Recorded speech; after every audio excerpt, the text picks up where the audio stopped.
আমি দেখিবলৈ পাইছো আমাৰ মাইজান চাহ বাগিচাৰ পৰা আৰম্ভ কৰি একদম আপ টু তিনিচুকীয়া জিলাৰ মানে ৰঙাগড়া পৰ্যন্ত আমাৰ যি মাইজান বিল বৰ্তমান আছে, এই বিলখনৰ দুটা চৰিত্ৰ আছে। খৰালি সময়ত এটা চৰিত্ৰ বেলেগ থাকে আৰু বানপানীৰ সময়ত এটা চৰিত্ৰ বেলেগ থাকে।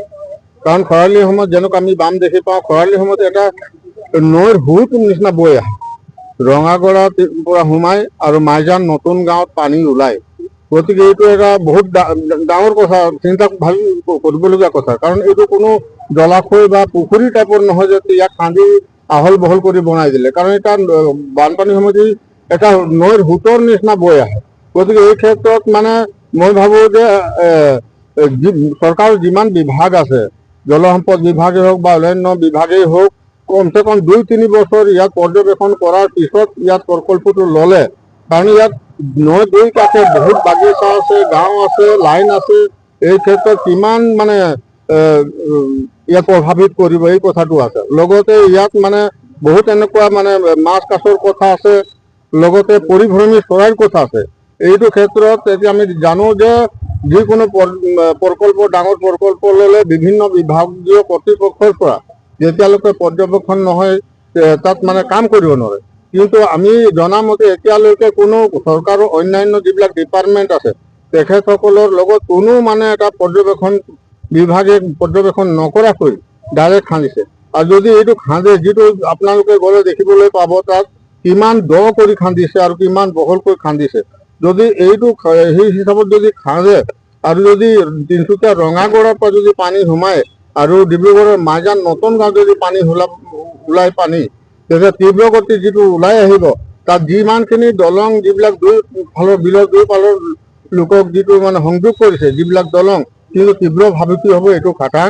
লগতে বাগিচাত মানে যিবিলাক মানে পানী ব্লকেজ হ'ব তাৰ যোগেদি চাহ বাগিচা নষ্ট হ'ব, আৱাস যিবিলাক আছে, লাইন হওক গাঁও হওক, এইবিলাকত বানপানী হৈ কিন্তু বহুত ভয়ানক পৰিস্থিতিৰ সৃষ্টি কৰিব এইটো খাটাং। সেইকাৰণে আজি আমি ডিচি মহোদয়ৰ জৰিয়তে আমি এইটো আমাৰ যিখিনি ইয়াত মানে আমি ইয়াত স্পষ্ট হৈ উল্লেখ কৰিছোঁ, কিছুমান যিবিলাক আমাৰ মানে সম্ভাৱনা দেখা দিব, এইবিলাক মানে আমাৰ 9টা আমি এনেকুৱা ডাঙৰ ডাঙৰ আমি প্ৰত্যাহ্বান দেখিবলৈ পাইছোঁ।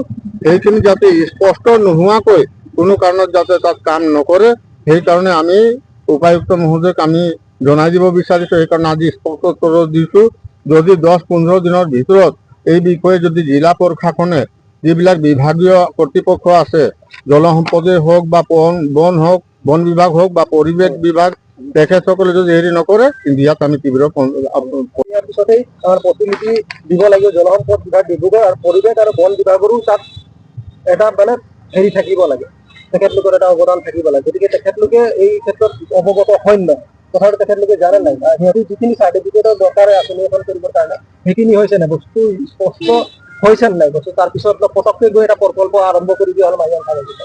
গতিকে এইখিনি আমাৰ প্ৰশ্ন আছে।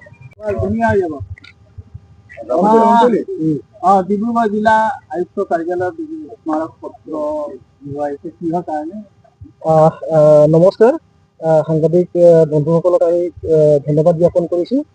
আজি আপোনালোকে দেখিছে যে অতিকৈ 1-1.5 মানুহ আমাৰ লগত আহিছে আৰু তেখেতলোকে নিজৰ নিজৰ কাম ক্ষতি কৰি আহিবলগীয়া হ'ল। ইয়াত মাইজান, ভিগনোড, মনোহৰী, মোকলবাৰী, গণেশবাৰী, হেজেলবেং থানাই পৰ্যন্ত মানুহ ইয়াত উপস্থিত আছে। আৰু আমি ইয়াত মেইন কথাটো হৈ গ'ল, আপোনালোকে জানে যে ডিব্ৰুগড়ৰ এটা ঐতিহাসিক বিল আছে মাইজান বিল, যিটো নেকি ডিব্ৰুগড় মাইজানৰ পৰা একদম বালিজানলৈকে যিটো মানে ব্ৰহ্মপুত্ৰত গৈ পুনৰ লাগিছে।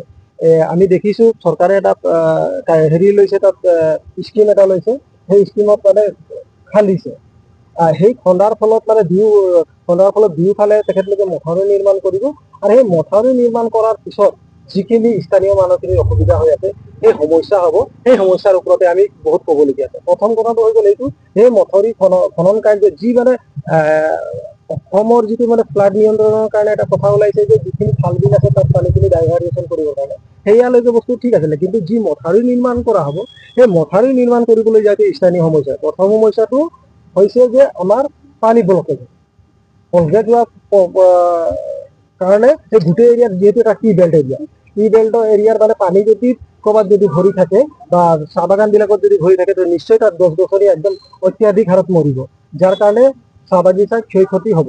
দ্বিতীয়তে হৈ গ'ল বহুত মানে লাইন আছে আমাৰ গাঁও আছে যিবিলাক নেকি সেই বিলৰ কাষতে বসবাস কৰা, সেইখিনি জলমগ্ন হ'ব।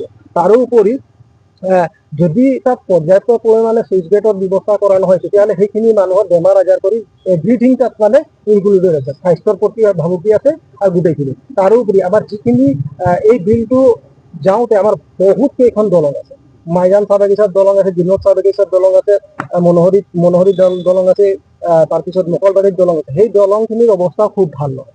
যদি কেনেকা গতিত যদি পানীটো সোমায়, তেতিয়াহ'লে বৰ্তমান যিখিনি পুল আছে সেই পুলখিনিৰ যিটো ভয় ভাবুকি আহিব, সেইখিনি বৈজ্ঞানিক দৃষ্টিভংগীৰে চালি জাৰি কৰা হৈছে নাই, বা সিহঁতক প্ৰটেকশ্যন কৰিবৰ কাৰণে সেই চাইডত সেই পুলবিলাকত জিঅ'বেগৰ প্ৰয়োজন হ'ব নেকি, কাৰণ দ্ৰুত গতিত পানী সোমাব। আৰু হয়তো আপোনালোকে সেইটো জানে যে তাত আপোনালোকে কৰিছে, নিউজ মিডিয়াও কৰিছে এটা সময়ত, যে তাত মাইজান বিলত পানী হ'লে কেনেকুৱা ভয়ংকৰ পানী হয়। তো গতিকে এইখিনি যিখিনি আখুৱাপূৰ্ণ যিখিনি কথা আছে, তাত গৈ হঠাৎ এখন স্কিম আৰম্ভ কৰি দিয়াটোত আমি সন্তুষ্ট হোৱা নাই। স্থানীয় ৰাইজৰ লগত কোনো ধৰণৰ আলোচনা নাই কৰা, প্ৰশাসনে হওক বা কোনো নাই কৰা। দ্বিতীয় কথাটো হ'ল যে যিটো মানে চাহ বাগিচা এলেকাধীন যিখিনি মেনেজমেণ্ট আছে, সেই মেনেজমেণ্টৰ লগতো তেখেতসকলে কোনো ধৰণৰ আলোচনা নকৰাকৈ ডাইৰেক্ট এইটো খালি দিয়ে। এইটো যদি ডিব্ৰুগড়খনক বচাবৰ কাৰণে হয় ভাল আছে, কিন্তু অন্য মানুহৰ কাৰণেতো ভাবুকি আহিব নালাগে। গতিকে আমি বিচাৰিছো যে এইটো মানে প্ৰশাসনে, জিলা প্ৰশাসনে হওক বা প্ৰকল্প য'ত হেৰি হৈছে জল বিভাগত হৈছে বা য'তেই নহওক, গতিকে তেখেতলোকে স্পষ্টীকৰণ কৰিব। তাৰোপৰি মাইজান বিলৰ এটা ঐতিহাসিক কথা আছে যে তাত বহুত ধৰণৰ মানে দুষ্প্ৰাপ্য পানী পোৱা যায়, মাছ আদি কৰি ভেকুলী চেকুলী আদি কৰি বিভিন্ন চৰাই চিৰিকটি এইটো তাত মানে আমি পাওঁ, মানে দেখিবলৈ পাওঁ। গতিকে সেইখিনি সংৰক্ষণৰ ব্যৱস্থা থাকিব লাগে। তাৰোপৰি আটাইতকৈ মষ্ট ইম্পৰ্টেণ্ট, অকল মাইজান চাহ বাগিচাটো 2225 মানুহ সেই বিলৰ পৰাই মাছ ধৰি খাই আছে। সেই গোটেইখিনি হোৱাৰ পিছত সেই মানুহখিনি মাছ ধৰাৰ অধিকাৰটো পাব নাই, বা একচেটিয়াভাৱে এইটো চৰকাৰীকৰণ হৈ যাব নেকি? সেই মানুহখিনি যেনেকা চলি আছে, সিহঁতৰ মানে পৰিয়াল পোহপাল দি আছে, লিখা পঢ়া কৰাই আছে, মেডিকেল তেনেকে বিনোদ বাগানতো তেনেকে মানুহ আছে, মাছৰ ওপৰত ব্যৱসায় কৰি চলি আছে, মনোহৰী চাহ বাগিচাটো, মকলবাৰী চাহ বাগিচা, সেইখিনি মানুহৰ কাৰণে কিবা ভবা হৈছে। গতিকে এইখিনি আমাৰ কিছুমান ক'বলগীয়া আছে। গতিকে আমি এইটো কাৰণে স্মাৰকপত্ৰ দিছো। যদি তেখেতলোকে এইটো ক্ষেত্ৰত ভালকে যদি তেখেতলোকে আমাক বুজাই দিয়ে বা গোটেই বস্তুটো আমি স্পষ্ট হওঁ, তেতিয়া আমাৰ হয়তো প্ৰতিবাদ কৰিবলগীয়া সেইটো নাথাকিব। কিন্তু আমাৰ যিখিনি আমি ভাবুকি দেখি পাইছো, সেইখিনি কিন্তু নহ'লে কিন্তু আমি হয়তো প্ৰতিবাদী কাৰ্যসূচী আগন্তুক আমি ল'বলৈ বাধ্য হ'বই লাগিব। আৰু সেইটো অকল আমাৰ কাৰণে নহয়, ডিব্ৰুগড়বাসী ৰাইজৰ কাৰণেও হ'ব আৰু চবৰ কাৰণে হ'ব। গতিকে সেয়াত লাভ আৰু লোকচান দুটা কথা থাকে। গতিকে আমি লাভান্বিত কিমান হম, লোকচান কিমান হম, কাৰণ আমি দেখো গভৰ্ণমেণ্ট কিছুমান প্ৰজেক্ট অকল ধুমধাম কাম কৰি ওলাই যায়, সঁচা কথা কৈছো, তাত বৈজ্ঞানিক দৃষ্টিভংগীৰে কৰা নাই বা ভালকে কৰা নাই, সেইটো থাকেই। গতিকে এইটো যদি হয়, তেতিয়াহ'লে ভয়ংকৰ পৰিস্থিতি মাইজান চাহ বাগিচা গোটেই টি বেল্টটোত হ'ব। আৰু তাত অতি কমেও এইটো বেল্টত বহুত বাগান আছে, আৰু সেই বাগানৰ চাহ শ্ৰমিক লগতে গোটেই মানে স্কুল স্বাস্থ্য গোটেইখিনিতে প্ৰভাৱিত কৰে। গতিকে এটা বহুত ডাঙৰ সমস্যা আছে।